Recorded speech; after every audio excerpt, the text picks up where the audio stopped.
Herkese merhaba arkadaşlar. Bugün sizler için Ebru Şahin'den yepyeni haberler hazırladım. Bugün yine ekranlara dikkat çeken ve hareketi merak konusu olan ismi Ebru Şahin hakkında konuşacağız.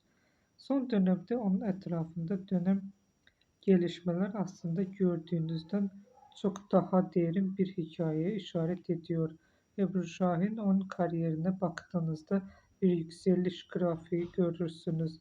Ama bu yükseliş hızlı değil, bilinçli ve kontrollü adımlarla ilerleyen bir yolculuk.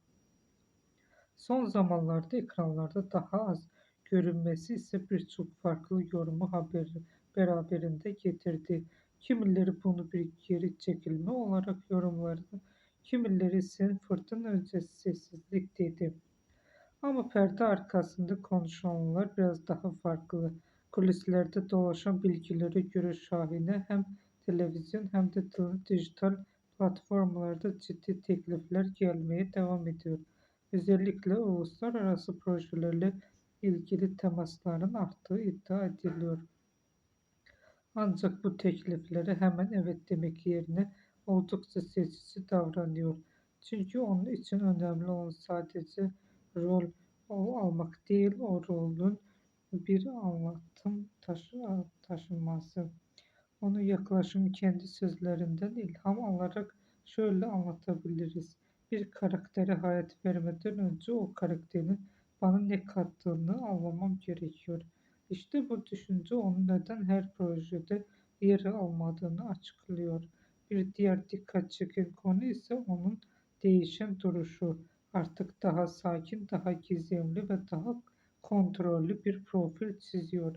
Sosyal medyada daha az paylaşım yapması, özel hayatını gözlerden uzak tutması da bu değişimin bir parçası.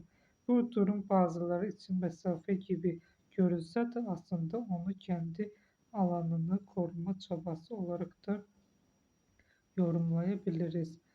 Magazin dünyasında ise onunla ilgili söylentiler hiç eksik olmuyor. Yeni bir dizi mi geliyor yoksa dijital platformda sürpriz bir proje mi? Hatta bazı iddialar onun yurt dışına açılmaya hazırlandığını öne sürüyor. Henüz netleşmiş bir açıklama olmasa da bu söylentilerin artması onu ne kadar yakından takip edildiğini gösteriyor. Bugünlük benden bu kadar.